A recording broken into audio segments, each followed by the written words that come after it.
안녕하세요. 차별화된 변호사 성정모입니다. 오늘은 성년 후견제도와 반의사 불벌제도에 대해서 말씀드리고자 합니다. 성년 후견제 너무 좀 생소할 수 있는데요. 옛날에는 민법에 금치산자와 한정치산자라고 하는 게 있었습니다. 저 대학교 때 상법 교수님이 금치산, 한정치산이라는 말이 너무 어려우니까 이제 이렇게 얘기하더라고요. 금치산자는 정신이 횟가닥한 사람, 금치산자는 정신이 오락가락하는 사람, 이런 사람을 한정치산자다 이렇게 얘기를 하는데요. 이제 금치산자는 이제 의사 능력이 결여된 게 이제 계속 지속적인 경우, 대부분 뭐 이제 치매가 와서 뭔가 사리분별 판단이 아예 안 되는 분들 뭐 그런 경우고요. 그 다음에 이제 한정치산자인 경우에는 어느 때는 정신이 돌아오고 어느 때는 정신이 안 돌아와요. 그런 경우가 있을 수 있잖아요. 예, 그런 경우에는 한정치산자라고 하는데 그게 다 이제 약간 이제 구시대적인 유물이라고 해서 지금은 성년 후견인 제도라고 해가지고요. 아예 의사 능력이 없다라고 하면 이제 성년 후견인, 그 다음에 후견인, 그 다음에 이제 약간 의사 능력이 이제 미약하다라고 하면은 그 성년 후견인, 한정 후견인 뭐 이렇게 이름을 명명하는데요. 보통은 이제 그런 피후견인, 그러니까는 이제 의사 능력이 결여되거나 미약한 분들을 피후견인이라고 하고, 그럼 그런 사람들을 대리해 주는 사람을 성년 후견인, 한정 후견인 이렇게 얘기를 하는데요. 보통은 가족들이 그 후견인 업무를 맡습니다. 이제 배우자가 그런 경우에는 이제 상대 배우자가 하는 경우가 많고, 부모가 그러는 경우에는 자식이 그런 거를 후견인으로 맡는 경우가 많은데요. 그런데 이제 변호사도 성년 후견인이 되는 경우도 많습니다. 저도 대전 가정법원에서 지정된 성년 후견인으로서 여러 건을 맡아서 했는데, 보통은 이제 크게 재산이 없는 상황에서는 별로 그런 문제가 발생하지 않는데, 재산이 많고 형제들 사이에 굉장히 다툼이 많다라고 하는 경우에는 그 자녀들 중에 누구를 한 사람을 후견인으로 지정을 하면 당연히 상대방은 야, 걔를 후견인으로 지정하는 건 반대한다라고 싸움이 나는 거잖아요. 그렇기 때문에 그런 경우에는 제3자인 변호인을 성년 후견인으로 지정을 해서 어떤 피후견인의 재산을 처리하는 그런 업무를 하도록 하게 되어 있거든요. 근데 이제 문제는 형사사건과 관련되어 있습니다. 우리가 교통사고가 발생을 했어요. 그러면 교통사고가 발생하면 12대 중과실이 아니면 보통은 보험이 있다, 종합보험이 가입되었다라고 하면 저희가 공소 제기를 안 합니다. 그런데 이제 보험이 있든 보험이 없다라고 해도 피해자하고 합의를 하면 그러면 공소를 제기할 수가 없어요. 그걸 피해자하고 합의하면 피해자의 명시한 의사에 반하여 공소를 제기할 수 없다라고 하는 것을 반의사 불벌죄라고 합니다. 의사에 반해서 처벌할 수 없다라고 해서 반의사 불벌죄라고 해요. 그래서 보통 우리가 교통사고가 발생하면 피해자하고 합의가 중요하다라는 그런 측면도 있습니다.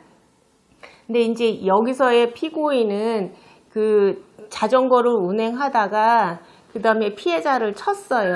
그때 피해자가 머리를 크게 다치는 바람에 식물인간이 됐습니다. 식물인간이 됐으니까 당연히 의사 능력이 없겠죠.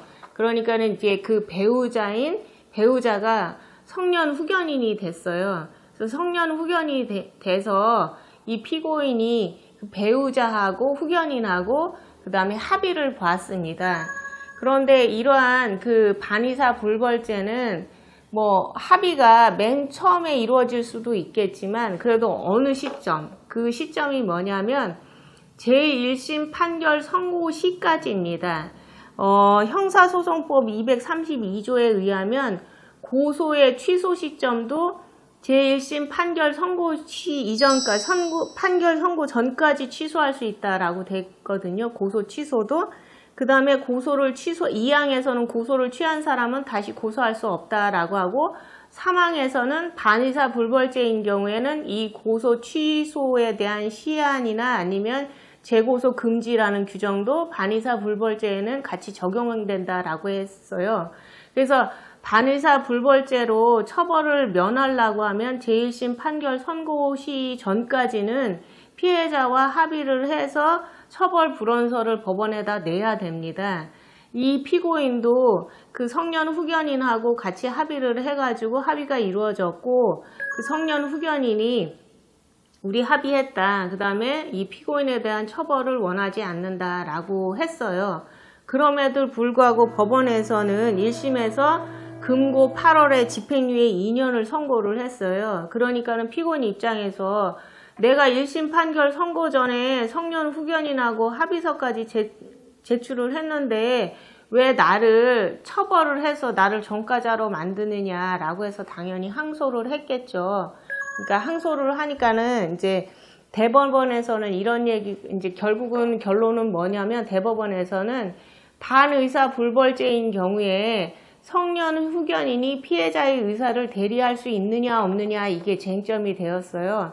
근데 이제 대법원에서는 반의사 불벌죄에서는 그 피해자의 의사를 대리할 수 있는 규정 자체가 없다. 그러니까 성년 후견인하고 합의를 1심 판결 선고 전에 합의를 보고 그가 처벌 불원서를 냈다라고 해도 일종의 말하면 그 사람은 처벌이 돼야 된다. 다만 어쨌거나 피해자 측과 합의를 한 점은 충분히 양형에서 고려할 수 있는 요소가 된다라고 하는 것이죠. 그렇기 때문에 반의사 불벌죄에 관해서 대리 규정이 없는 상황에서는 성년 후견인하고 그 합의를 하고 뭐 그 성년 후견인이 뭐 고소 취소를 하건 아니면 뭐 처벌 불원 의사를 한다라고 해도 그거에 대한 대리 규정이 없는 상황에서는 죄가 없었던 게 되지 않고 그 다음에 처벌도 안 되는 게 아니라 된다라고 하기 때문에 성년 후견인하고 합의를 한 경우에는 그런 법률적으로 어떤 제한 사유가 있을 수 있으니 반드시 그런 점을 검토해 봐야 된다라는 말씀을 드리고자 하는 겁니다. 물론 이제 반대 의견도 있었어요. 그렇지만 이제 성년 후견 제도라고 하는 것이 기본적으로 의사가 무능력자거나 의사가 한정으로 좀 이제 미약한 자들을 법상으로 대리를 하는 거기 때문에 그거에도 당연히 대리 규정을 적용해야 되는 거 아니냐라고 하지만 그 대법원의 다수 의견은 법률 자체에서 피해자의 명시하는 의사에 반해서 소를 제기할 수 없다라고 하고 그거에 대한 대리 규정을 만들지 않은 상황에서는 그냥 성년 후견인이라고 해서 그 의사를 대리할 수 없다라고 해서 그렇게 판단을 했습니다. 그래서 어떠한 사고가 발생해서 아니면 의사 무능력자이기 때문에 성년 후견인하고 합의를 봐야 되는 상황에서는 그 합의가 어떤 의미를 가지는지를 좀 신중하게 생각을 해서 판단해서 하셔야 될 거다라는 말씀을 드리고요.